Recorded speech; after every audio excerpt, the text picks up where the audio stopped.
There are numerous references in the Bible to Satan as a serpent or dragon. He may have begun life as a mythical personification of the constellation Draco, who battled Yahweh over the celestial pole. In the 2nd century, Hippolytus of Rome wrote that some early Christians linked the description of Satan in the story of Job to the constellation Draco. This is what the devil says in the book of Job to the deity, when Satan uses these words: "I have traversed under heaven and have gone around. That is, I have been turned around and therefore have been able to survey the worlds. For they suppose that towards the North Pole is situated the dragon, the serpent, from the highest pole looking down upon all the objects and gazing on all the works of creation, in order that nothing of the things that are being made may escape his notice.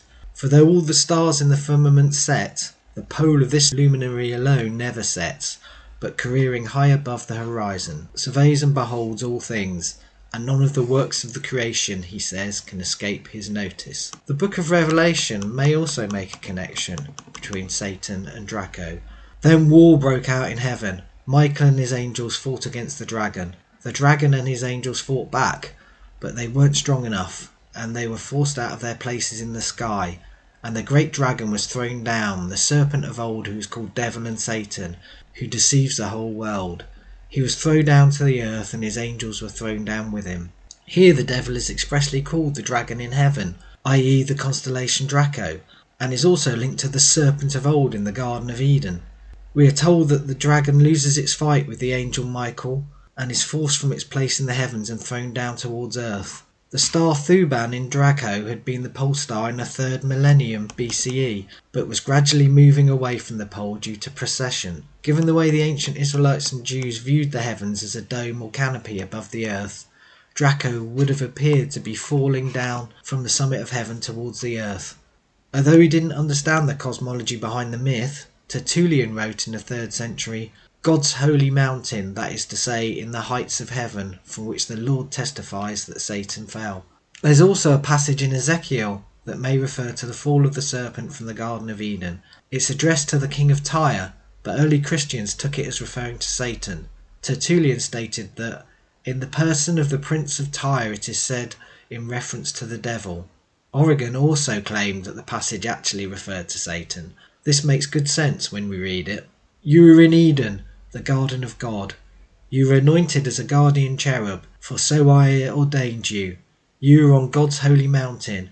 You walked about in the middle of the fiery stones. You were perfect in your behaviour from the day you were created, until sin was discovered in you. So I banished you in disgrace from the mountain of God, and I will destroy you, guardian cherub, from the middle of the stones of fire. So I threw you to the earth." This passage also equates the Garden of Eden to the Holy Mountain, the classic symbol of the celestial pole.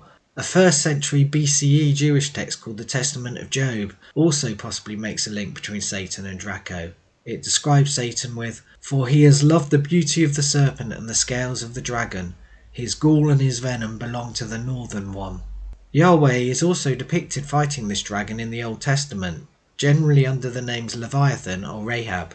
The Jewish god was following in the footsteps of other earlier deities who had fought a dragon. In the Babylonian creation myth, Marduk fought and defeated the primeval dragon Tiamat, then split her body in two to create the sky and the earth. In the Enuma Elish, Marduk twists and weaves Tiamat's tail into the Durma, the great bond, using this Durma to keep the heavens in place over the earth and Apsu.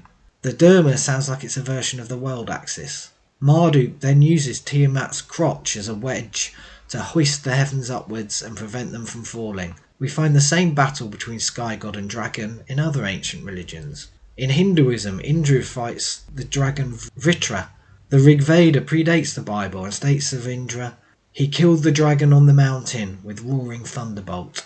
There might also be links to ancient Egypt. The battle between the god Re and the giant Apep serpent became a theme in Egyptian religion by the time of the Middle Kingdom. In the ancient Egyptian Book of the Dead, Apep is described in very similar language to Tiamat and Leviathan. "Your serpent foe has been given over to the fire, and the rebel serpent is fallen. His arms are bound, Re has taken away his movements." In Greek mythology we have similar battles between Zeus and the serpentine monster Typhon, and between Apollo and the Python at Delphi. There are details in the stories of Zeus's battle with Typhon that might relate to the constellations around the celestial pole. Typhon cuts the tendons from Zeus's hands and feet and hides them in a bear's skin, which was guarded by a dragon called Delphine. In the Dionysica, Nonnus placed Zeus's battle with Typhon in the heavens, describing how Typhon attacked the constellations. Nonnus also has Typhon trying to claim Zeus's throne on Olympus. How long are you going to wait before taking up your quarters in the inaccessible heavens, you sceptred impostor? The throne of Olympus awaits you. The throne of Olympus may have represented the celestial pole. Nonnus wrote that the centre of the universe, the navel star of Olympus. In the Critias, Plato wrote that Mount Olympus stands at the centre of the universe and looks out over the whole realm of change. In Hittite mythology, the sky and storm god Tahuna fought and slew the dragon Ilyanka. In Norse mythology, Thor defeated the Midgard serpent. In Roman Germany, we find Jupiter giant columns dating to the 2nd and 3rd centuries CE. They depict Jupiter on horseback trampling a prone giant which has snakes for legs, all on top of a tall Corinthian pillar. In Christian tradition, both the angel Michael and St. George took on the mantle of fighting the dragon. In Germanic mythology, a dragon called Fafnir guarded a great treasure and was killed by the hero Sigurd. All of these dragons could represent the constellation Draco and a battle fought over the axial peak of heaven. Yahweh is described smiting this dragon numerous times in some of the earliest dating parts of the Bible. A good example is in Isaiah.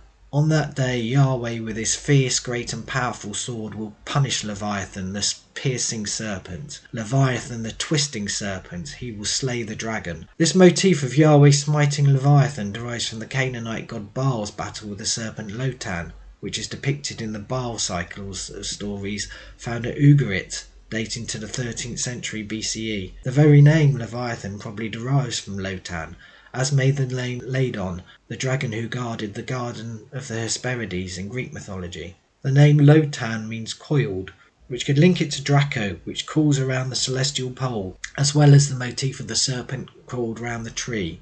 Baal is described by, though you smote Litan, the wriggling serpent, finished off the writhing serpent, encircler with 7 heads. The skies will be hot, they will shine. In another clay tablet, the goddess Anat binds this dragon to the holy mountain, possibly representing the celestial pole. With its tongues it licked the sky, with its twin tails it turned the sea to foam. She set the dragon up on high, she bound it in the heights of Mount Lebanon.